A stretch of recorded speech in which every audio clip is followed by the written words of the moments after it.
get my shoes and out the door. 5, I'm alive. 6, 7, 8, feeling great.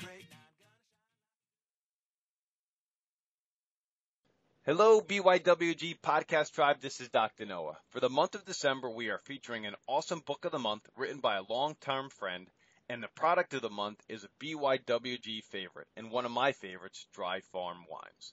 As a reminder, all the links to the book and the product of the month will be listed in the show notes in iTunes, in our weekly newsletter, and on our website at www.beyondyourwildestgenes.com at the Listen Now tab. Our book of the month is Hack Your Health Habits: Simple Action-Driven Natural Health Solutions for People on the Go by Dr. Natalie Bouchamp. Dr. Wanda Lee will be interviewing the author, Dr. Natalie, and it will be released in the month of December. The product of the month is Dry Farm Wines. Natural wines are all the rage, and in our estimation, this is the best of the natural wine movement. The team at Dry Farm Wines curates the finest natural wines that are lab-tested and delivered to your door. No hangover, no headache, uninterrupted sleep, low alcohol, sugar or carb-free, low sulfates, and mycotoxin-free. You can claim your penny bottle of wine using this link, www.dryfarmwines.com/B, W, G. Remember, it will be in the show notes as well. You can listen to me interview Todd White from Dry Farm Wines in the podcast archives at www.beyondyourwildestgenes.com at the Listen Now tab under Biohacking Healthy Wines and Microdosing Alcohol with Todd White. Enjoy the upcoming podcast. Hello, everyone, and welcome to Beyond Your Wildest Genes podcast for this week. I am Dr. Wanda Lee McPhee, and I'm hosting this episode with my guest, Veenu Inspires. So let me tell you a little bit more about Veenu Inspires. For over 18 years, she has worked with teens and adults to inspire them to believe in themselves, to know that they always have a choice. And Veenu has spent these last 2 decades working with at-risk teens, children with disabilities, and parents of children who have behavioral issues. Her experience is both professional and personal, and she's created a 4-day program called the In-Home Turnaround. This program allows Veenu to move in with your family for 4 days, to bring peace back to your home, have your parents back in charge, and create a more passionate relationship in the parenting circle. Veenu is a huge advocate to make our society bully-proof, and in order to do this, she speaks at schools, conferences, and other platforms to teach how to improve our self-worth, our self-esteem, and to change our story. She's the best-selling author of the following books: Bully Proof, Unleash the Hero Inside Your Kid, and her #1 best-selling book, Numb. So I think we're going to have a really helpful discussion today, and so many of our listeners are going to connect to these messages. It's a topic that perhaps nobody wants to talk about, but a lot of us need to talk about. And first, let's start by learning a little bit more about you, Veenu. I know I've just touched a very brief tip of the iceberg of who you are and what you do, but tell us a little bit more about you. Thank you for having me on your show. I have really started to understand life as we get older, as we all do, right? And for so long, so many of us live in our story in our past, and, we hang on to the story of depression and anxiety, and that all started this huge transformation for myself because, going to my back history, I spent 24 years of my life suicidal. And people say, how could she do that? How could she stay? She's 24 years suicidal, because suicide was my go-to. We had that flight or fight response. And my whole life, I felt in my childhood, that I was being bullied at school. I had no self-worth, no self-esteem. I was the first generation born here in the United States. My parents migrated here from India. My parents were the first divorce in our family. So it's kind of like it started at such a young age, not fitting in with the norm of society or the norm of our culture. And I remember distinctly the day that I realized that I was different, and kids would make fun of my skin color. I would not be chosen for the activities at school. Nobody wanted me on their team. So I was definitely felt that I was isolated, and Ironically enough, I wasn't that person who was isolated that became an introvert. It actually pushed me to be a more extrovert. I just felt like if I was the best, they would like me. If I could just prove myself, they would like me. So like I tried out for everything. I mean, student council, cheerleading, sports. Now, I didn't make any of it, but it still pushed me to try out because I was always looking for approval. I was always looking and searching to be enough. And that was the story I lived in for so long, which made it, to the point where I felt like life was not worth living if I just didn't have to wake up tomorrow. And it started when I was 13, and it progressed as I got older. And at 15 was the time that I was getting the pills out to go ahead and take my own life. To make a long story short, I obviously did not take the pills, but I did go to a psych hospital. I started cutting to numb my pain, which will lead me into my book later. And, any escape to escape that deep pain that we felt. I got married early on at 18 because it was the first person who said they loved me. And since I didn't even love myself, I really couldn't understand that type of love. I was 18. I married a Marine. So not only was I in a new relationship, because I only knew him for 5.5 months, but we ended up moving across the country of no family support, no friends. We had our first child after 2 years of marriage. And so I was a mom at 20, again, with no support. But having that child was my why, my why to live. And I went through some domestic violence with my first husband. I ended up divorcing him. We had 2 children total. And, I gave myself permission in 2016 to take my life because I felt like if I can just raise these boys and do my job as a mother, then I can go ahead and leave this world. Like this world was not worth living anymore because I never saw the happiness, I'd see a glimpse of it. So from the time I was 13 until the time I was 34, 38, there was just glimpses of how can I take my life? When can I take my life? When can I leave this earth? And then the pivotal moment was when I attended my first Tony Robbins seminar. And I'm not here to promote Tony Robbins by any means, but what I am here to say is that when you find that one thing, that one message, it can actually change your life when you're open to it, when you're ready for that change, when you're hungry for that change. And so that was my message. It was, I had to learn how to love myself. I had to shift my identity from being a victim. I had to shift my identity further from just being a survivor to being a thriver. So it was a lot of identity shifts that I had to go through. The biggest change I had to make in my life was to know that I was worth it and that I was enough. So going through all of this, I realized that once I cleaned up my own backyard, once I healed the wounds, the open wounds that I had my entire life, and I realized that life is just a choice. We can choose to stay in the story and hang on to it because we have that secondary gain of getting our needs met, or I can choose to rewrite a story that shows happiness, that shows the gifts that I was given through all that I endured throughout my childhood, my young adulthood. And now, because I made that choice, I'm now a #1 best-selling author on Amazon. I have my own family in-home turnaround program that I'm promoting, and I'm actually working on a TV show right now. I have my own coaching program. I am remarried to the love of my life. We have 2 twins, so together we have 6 kids. I just became a grandma a year ago, and so it shows you can go through a lot of trauma. And, the other thing is learning not to compare your trauma to my trauma, because no matter what you went through or what I went through, that was what we had to go through at that moment.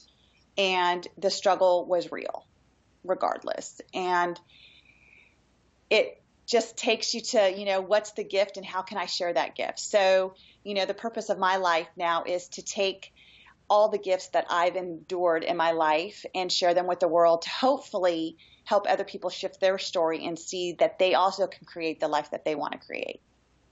Absolutely. And that is, all kinds of awesome things that we're going to dig into over the next little bit. But there is sometimes a thought out there of people that, well, this is the truth. This is what happened to me, and therefore it's unchangeable. This is the story that they're telling themselves, and it's the truth. But how we interpret that, how we express that, how we use that is your choice. And that's such a wonderful message for people to hear. It can be fuel. It can be all kinds of things. It doesn't have to be the thing that sort of takes you down. It can be the thing that you use to push you forward. And it sounds like that is exactly the wonderful things that have happened in the end for you, despite all of those challenges. So you've taken this message, you've written books about bullying, you've written books about self-harm. Let's start with the bullying, just so we can sort of start earlier, maybe in some of those timeline pieces for you. But we hear a lot about bullying. We hear about it at schools. We hear about it even in the workplace, all kinds of places. Where do you start with dealing with especially children and families that are experiencing bullying right now? So, I started the movement, Bully Proof Life movement, because bullying, like you just said, Wanda, it's everywhere. It's in our schools, it's in our homes, it's in our workplaces, it's in our relationships, and most of all, it's in ourselves. And so I had this theory that if I could teach people how to make the shifts in their identity, even starting at grade school level. I don't speak to grade school level. I normally start at the 8th grade level because I do talk about suicide and self-harm. So that's kind of a harsh thing to bring into elementary schools. But we as parents, because I do have 6-year-old twins, and so they're now, it's like I feel like it starts at kindergarten or 1st grade, because it's like kids are starting to see like, oh, wait, I am different. Just because you're 6 and I'm 6 doesn't mean that we are the same anymore. Girls start to realize that boys are different. Boys start to realize girls are different. And all of a sudden the name starts calling, like, oh, you're a dummy, like innocent names that we think as adults are innocent. But it's really, our kids are really starting to see that people are hurting their feelings. People are being left out. And so the greatest example I can give with my twins is that, like, there's kids in the neighborhood that are older than my kids, and they only want to play with the twins when there's nobody else to play with. But as soon as somebody else comes out to play, the twins get left out, and they're coming home. So what am I doing as a parent? I am letting my kids know they're worth it. I'm letting my kids know that no matter if the other kids don't see their worth or think they're enough because they're young, that they have to see that. And I help them create another identity for themselves, that they are enough. So doesn't matter if you get left out, you are enough. That's the message that we as parents have to give our kids. I believe that it starts at home. It starts at home. The way we're parenting our kids is we are blaming and shaming. We're, oh no, you're bad. Why are you doing that? You're being so bad.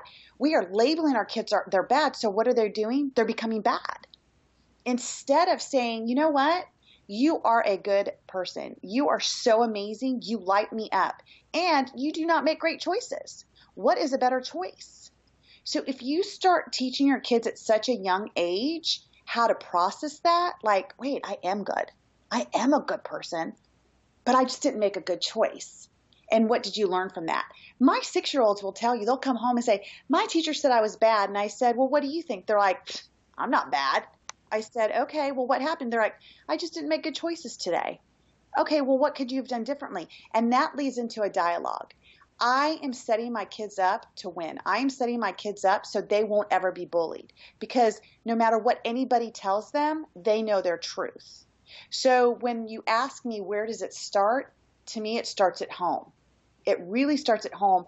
How are we lifting our kids up, or are we tearing them down? That is a, really powerful message. And, as a parent myself, I can certainly understand that constant battle between building their self-esteem and letting them know when they've done something that they should have done or could have done better. And that is such a delicate balancing act. So those words that you're sharing with us are really important tools. It's building self-confidence without selfishness. Where they understand that their actions impact other people and they could make a better choice, but that isn't inherently making them a terrible person or Right. taking away that confidence that they can be better. Correct. And I mean, think about it this way. So how many bad choices have we all made in our life? Mm-hmm. And at the time, it's probably not the greatest choice we could have made. But looking back, we're grateful for that opportunity because that was our biggest growing point in our life. Absolutely. Those teachable moments are Absolutely. great. And Absolutely. we have to allow our kids to fall. Like, I feel like we're in a society now where we're trying to protect our kids and not allow them to fall, not allowing them to get hurt and to realize how to get back up, because it doesn't matter how many times you fall, it's how many times you get back up. One of my mentors, Keith Cunningham, he has this great saying. It says, get in line and stay in line. And that's what we have to do. We have to get in line and stay in line, whether we're playing a game, whether we're at work. Like, it doesn't matter. Whatever tries to push you out of line, stay in line. Don't lose your place, because you're that much closer to making your outcome. So when you work with families, you have a really unique program in actually moving in with people. Like, this isn't going to a therapist for an hour a week and everybody, talks and then goes home and you don't actually know what's going on behind the conversation. Right. You're right in there. You're in the heart of it. You're in the home, and you can see some things that perhaps other people aren't sharing. So tell us about that. Walk us through sort of a typical example of what you do with people. So it's very unorthodox, of course, but, I have worked with families for over 20 years where I used to go in for an hour a week. I'd go into their homes and help their children meet their developmental milestones. That's how this all started. And in doing so, when you're in someone's house and in their house, not in your office, in their house, in their environment, an hour a week, you are like a fly on the wall. Like, you're hearing the dialogue that's going on between the parents, the grandparents, the neighbors, while you're working with that child. The mother is sharing with you things that sometimes you don't want to know. And you're also watching the interaction. You're seeing how and why the children are behaving the way they're behaving. What is allowed and what is encouraged by the parents' behavior. So, and doing all that, and again, being a parent of 6 myself, I have different dynamics. I was a single mom for 10 years. I'm now a stepmom for 8 years. And now I'm a joint parent with my husband for the last 6 years. So I've gone through all the, dynamics that are out there, which gives me more perspective on if I'm going into a single home, a single parent home, if I'm going into a joint couple home or whatever. And what I get to see on day one, it's kind of funny because I have families going, well, aren't you going to interject something here? I'm like, absolutely not. I want to understand your model of the world. I want to understand why your kids do what they do. What is the outcome behind the behavior? And what is your outcome by yelling, putting them in timeout, taking things away from them, spanking them, ignoring them? I'm looking at, are you responding or are you reacting? That's my day one. Day two, I'm in charge. So I'm the person that's getting the child up for school. I'm the one that's giving them the choices. So I get to model what I'm teaching the parents, and the parents get to see that I don't react to their kids. I respond. I respond to the behavior versus I'm responding to the verbal stuff the children is saying. I show with my own behavior that what I'm saying is true. So if I tell them, if they're yelling at me to turn off the light because we just woke them up, I will not turn off the light. My behavior will show that I'm not turning off the light because of the way they talk to me. So I will tell them, when you can talk to me in a respectful tone, then I will turn off the light. And when they lower their tone, it may take them a minute, I will say, thank you for respecting me. So I am rewarding the behavior I want to see by complimenting it, and I will turn off the light. So my action will show the reward of turning off the light. And so the parents get to see this on day two, and they're just like, wow, like Veenu's getting the respect that they're missing. My kids are following directions. My kids are listening to her. For once in 10 years, we're on time out the door. Wait, for once in 10 years, my kids aren't picky eaters. because it's all about controlled choices that I give the kids, because kids only tantrum for two reasons: attention or control. So through what I've observed on day one, I get kind of like a hypothesis, right, of why they're doing what they're doing. And then on day three, I work with the parents. So this is where my coaching comes in. I let the parents be back in charge with my coaching, going, okay, this is where we're going to walk away. And I'm helping the family understand their behavior. What's their outcome right now? What are they doing right now? Forget what they're saying, but what is their body language saying to you? Okay, so this is where we're going to walk away. So I coach them in how to respond and retrain their brain not to react, so they don't get into that power struggle. And then on day four, the kids have to know that this is a restart in their life. There is no, well, this is how we do it. No. There is no, this is how we do it now. There is no used to. It's the now.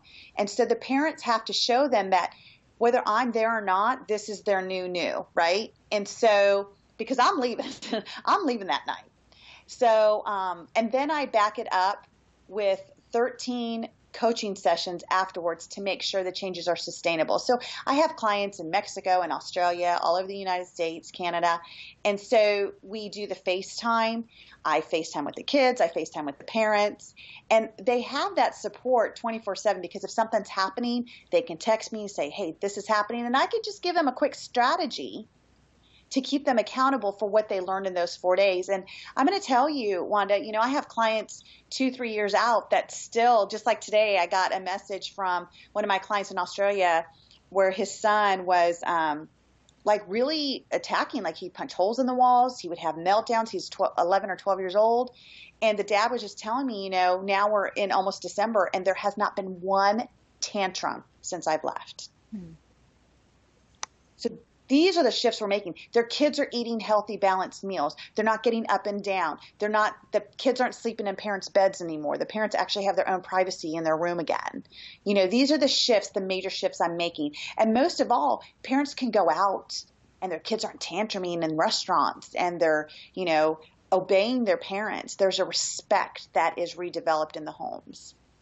Now, one thing that kind of jumps at me, obviously as a parent myself, and my kids are teenagers now, so we've been through a lot of those different ages and stages, but there are differences in toddlers and preteens and teenagers. So it strikes me that obviously there's lots of different strategies depending on the family dynamic, and the family you work with may be in a different place 5 years later. So do you find that if you get people to work with that are younger children, that you have that kind of progresses right through, or is there maybe a time where there's a little kind of reboot where the dynamic changes? So, well, of course, you being a parent, you realize that there's ages and stages for every age, toddler, young child, middle school, as we go older. So, but the strategies that I teach, you can use on any behavior. So I always say it's easier to, kill the monster when it's a baby, right? As a metaphor, like get it while it's young, right? So I feel like the families that I work with, like that have the 3-year-olds, the 4-year-olds, the 5-year-olds, the younger kids, it's easier for them because now when the kid turns 13, the parents have all these years of experience of saying, crying's all done. No, thank you. Okay, if you need to have that emotion, you need to go to your room and have it, and then you come and talk to me when you're done.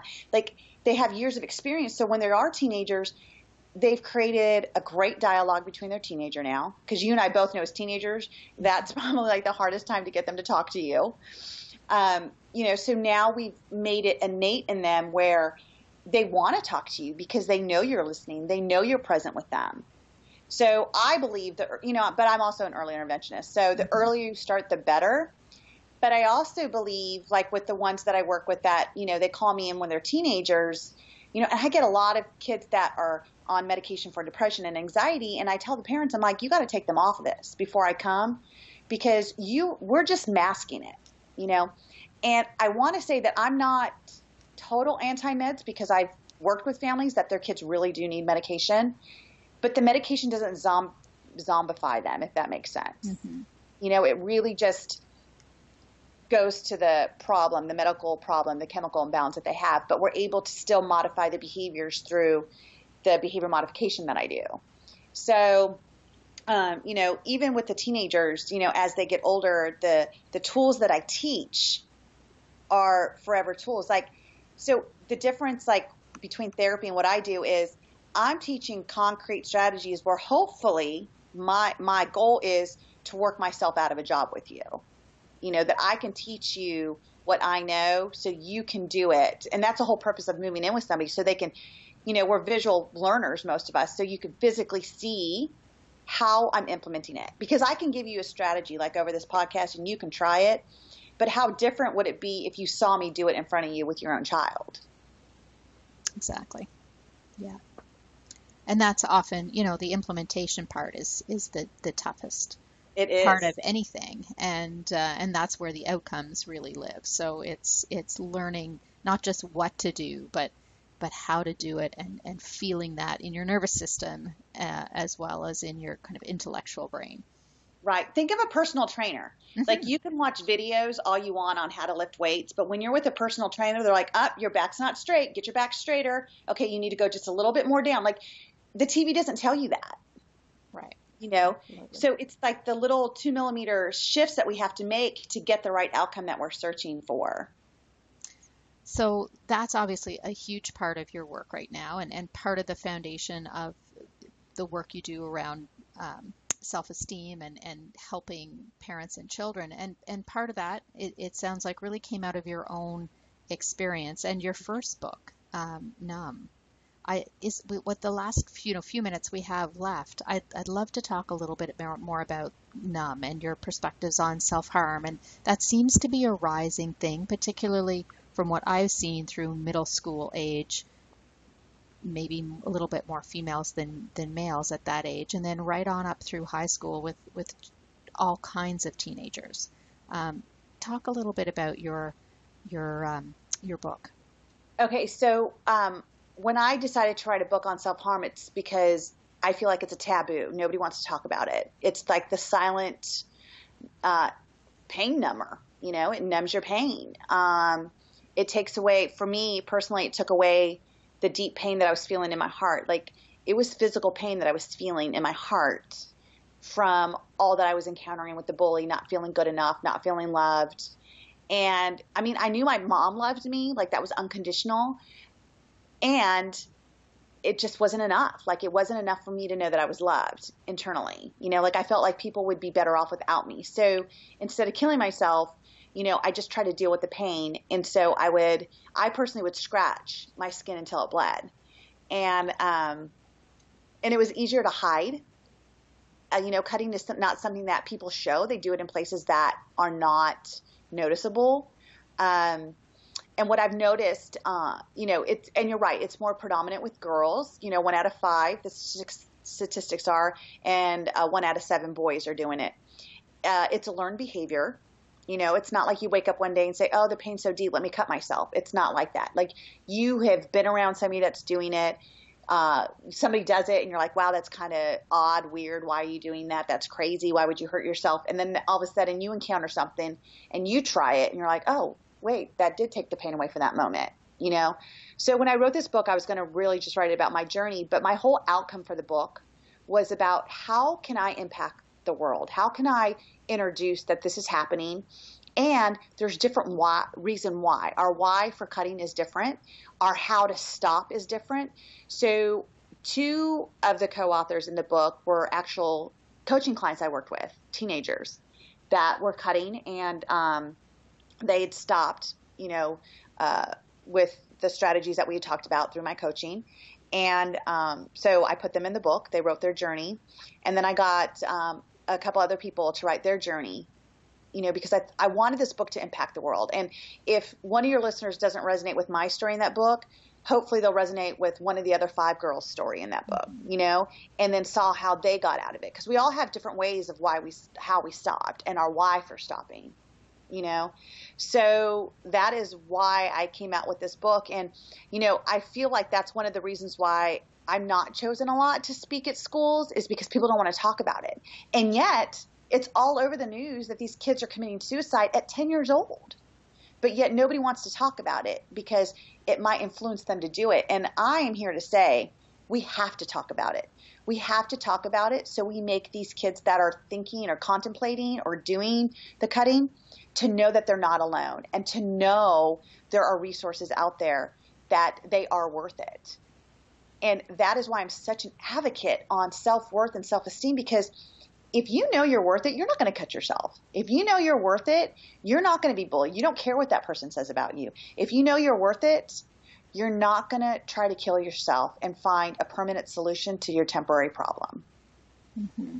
And it certainly is on the rise. And it is something that, it is getting a little more attention in the media. But I think in every single community, anywhere in the world, you're going to hear parents and teenagers and children who know somebody who've been touched by suicide, who've been touched by self-harm, and who have seen, the dramatic effects that this has on the wellness of our communities and our families and us as individuals. So it is a conversation we can't really afford to not have. Correct. Yeah. And I think personally, now, even compared to 20 or 30 or 40 years ago when maybe we were that age, social media, the whole world of bullying is different.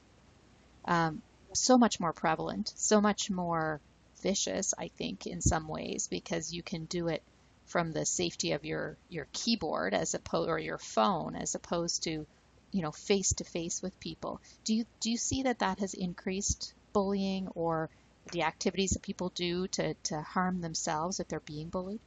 Absolutely. I think social media is a gift, and I also think it's probably one of the most devastating things we have because it's out there. So before, like when I cut, there was no World Wide Web. Like we didn't have internet back in the 80s. And so I obviously had to be around the population up here that did it to understand. And I actually learned how to do it while I was in my psychiatric care hospital, ironically enough. And, but now YouTube it. Right. I mean, that's what's so sad. Google it, it's like, why do we have more shootings now? These people are getting glorified for going up and blowing up things. They want to die anyway. They have no self-worth. They have no self-esteem. They're suicidal, obviously. And so if they don't care about themselves, you think they care about our kids at that school? They don't. But they get glorified for it, right? They're the martyrs now. So, I think social media has a lot to do with it. I think people want to find the cause. Oh, it's parenting. Oh, it's mental health. Oh, it's social media. It's a combination of things. Absolutely. If it was that simple, we'd have found an answer already.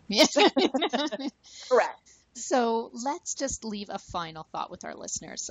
Just some message that they can take away from this, and they can obviously come back and listen to this again and get a fuller perspective when you're listening to something the second and third time, which is why I love the podcast thing. Right. But a final message, something they can hang on to when we stop talking today. So regardless whether you're being bullied, regardless whether your situation is tough at home, whether it's parenting, whether it's your relationship with your husband, your kids. One of my favorite quotes that I heard from Tony Robbins was, you get what you tolerate, not what you deserve. So if you want something to change, do something different and stop tolerating what you've been tolerating. That's a great take-home message. And, for the record, that's how I know you, Veenu, is from some Tony Robbins activities, some seminars. Yes. And so it's really great to be able to reconnect with you here and share your message with our audience as well. So thank you so much for joining me today. Well, thank you for having me. It's been a pleasure. So Veenu, if people want to get in touch with you, how can they do that? I am on Facebook under Veenu Inspires, or my email is veenu@veenuinspires.com. And I just want to offer your listeners, Wanda, if anybody feels that any of this resonates with them, they have questions, they want to dig a little deeper, I will be happy to get on a free call with any of your listeners who just reference that they heard the podcast, and I will be happy to do a free strategy call with them. That's wonderful. And of course, we'll include all of your contact information in the show notes on our website and in our newsletter. So thank you for sharing that with our listeners. Well, thank you for having me. It's been a pleasure. So for everyone listening, of course, we're going to have all of the information for Veenu Inspires on our show notes as well as on the website, www.beyondyourwildestgenes.com. And of course, we hope you enjoyed listening to this as much as I've enjoyed this chat with Veenu. And if there's someone that you think really needs to hear this message, please share it. It is free as always on iTunes, YouTube, Spotify, on our website, wherever you like to consume your podcast media. And while you're on the website, check in with our weekly newsletter. Of course, you'll get all of the information about our podcast guests on that as well as some other, healthy, fun findings from the week that we can share to help make our communities better. So thanks for joining me. Thanks for sharing our passion for a healthier world. And we hope you join us again next week.